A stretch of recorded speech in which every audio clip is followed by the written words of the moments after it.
Ձեզանից շատերը երևի կարծում են, որ դպրոցները եւ մանկապարտեզները զուտ մարդկային հայտնագործություն են, որ այլ կենդանիներ չունեն կազմակերպված կրթական համակարգեր։ Այո, կենդանիները չեն գրում պետական չափորոշիչներ եւ չունեն ուսուցիչների վերապատրաստման հատուկ ծրագրեր, սակայն որոշ կենդանիներ ունեն իրենց մանկապարտեզները եւ իրենց դպրոցները։ Այսօր մենք խոսենք նրա մասին, թե ինչ է կատարվում դպրոցների եւ մանկապարտեզների հետ կենդանական աշխարհում եւ ինչ հետեւություն մենք կարող ենք անել դրա շուրջ մեզ համար, մարդկանց։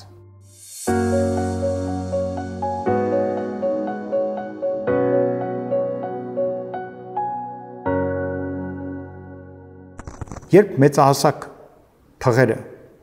գնում են որսի, իրենց ձագերը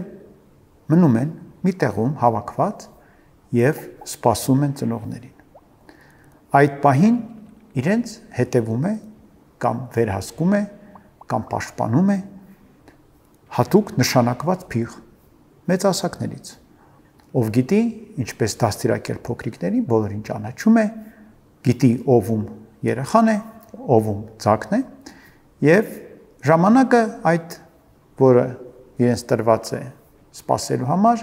ձագերը հենց այնպես չեն անցկացնում։ Մեծահասակ փղի հետ մեկտեղ նրանք մի բան սովորում են, խաղում են, վարժանքներ են անում։ Շատ նման մեր մանկապարտեզներին։ Սուրիկատների ցեղում կա հատուկ հաստատված կրթական ծրագիր։ Սուրիկատները մանգուստների տեսակ են, որոնք շատ տարածված են Աֆրիկայում։ Եվ իրենք ապրում են նրա շնորհիվ, որ դաշտերում գտնում են մանր կենդանիներ, օրինակ մկներ, եւ ուտում են նրանց։ Հիմա ավելի փորձառու մեծահասակ սուրիկատները ինչ են անում սկզբից։ Նրանք սկզբից գտնում են եւ սատկացնում են մկանը, բերում են, ցույց են տալիս ձագերին, ձագերը սովորում են սկզբից գործ ունենալ սատկած մկան հետ, հետո իրենք գնում են որսի համատեղ եւ մեծերը որսում են այդ մկան եւ ցույց են տալի, թե ինչպես դա արեցին եւ հնարավորություն են տալի ձագերին մասնակցել ինչ-որ կերպ այդ ընթացքում եւ միայն երրորդ փուլում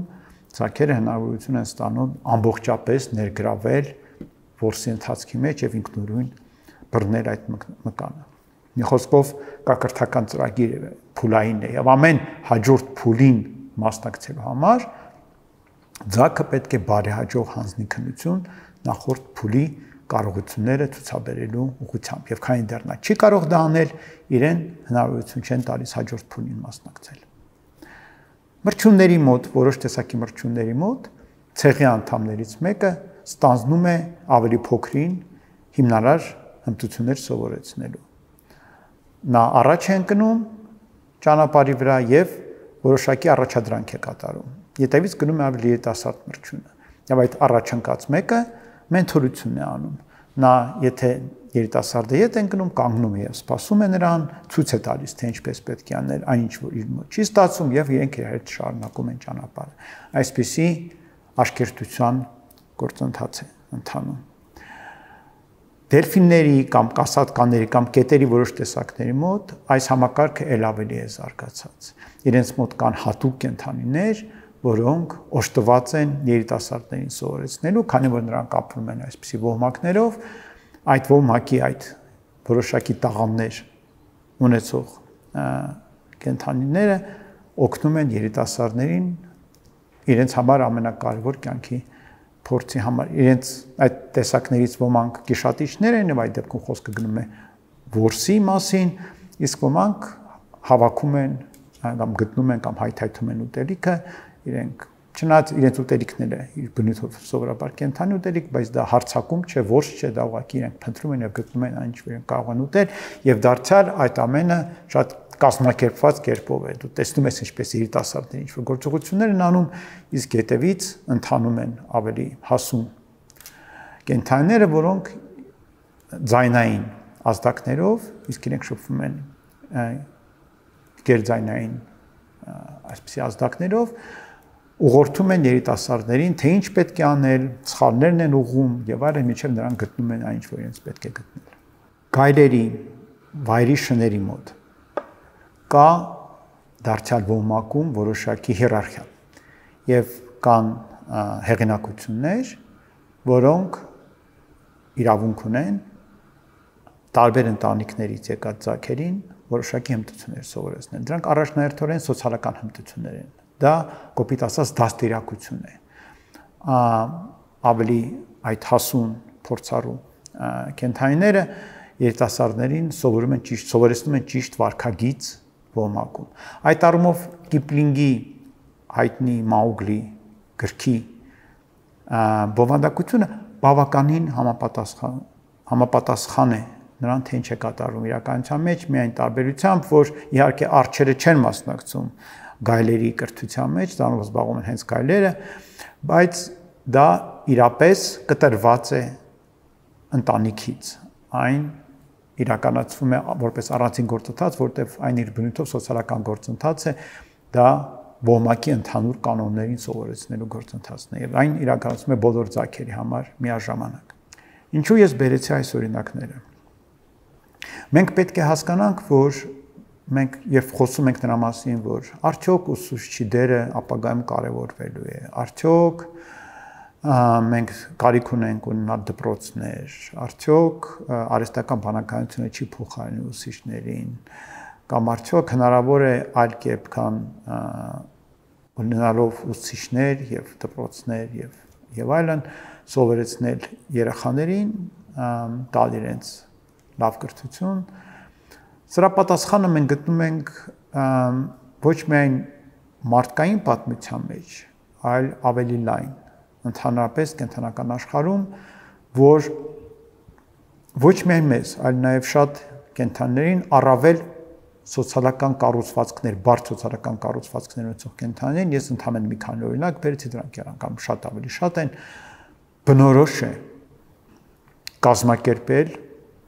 կրթական գործընթացները որոշակի ծրագրերով, որոշակի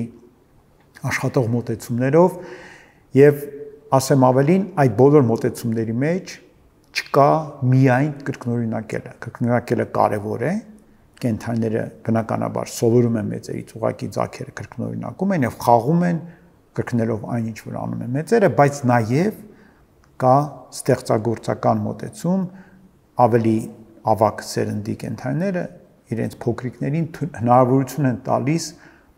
խաղալ եւ ինքնուրույն սովորել։ Ինչու է դա պետք, որովհետեւ անկախ ամեն ինչից տարեցտարի, դարեդար այս կամ այն հանգամանքներով պայմանավորված շրջակա միջավայրը փոխվում է եւ ամեն ձակ ոչ թե պետք է ուղղակի կրկնի այն, ինչ անում է իր ծնողը կամ գալիս է իր բնազդից, այլ նաեւ սովորի ինքնուրույն սովորել, սովորի հարմարեցնել իր հմտությունները շրջակա իրականությանը,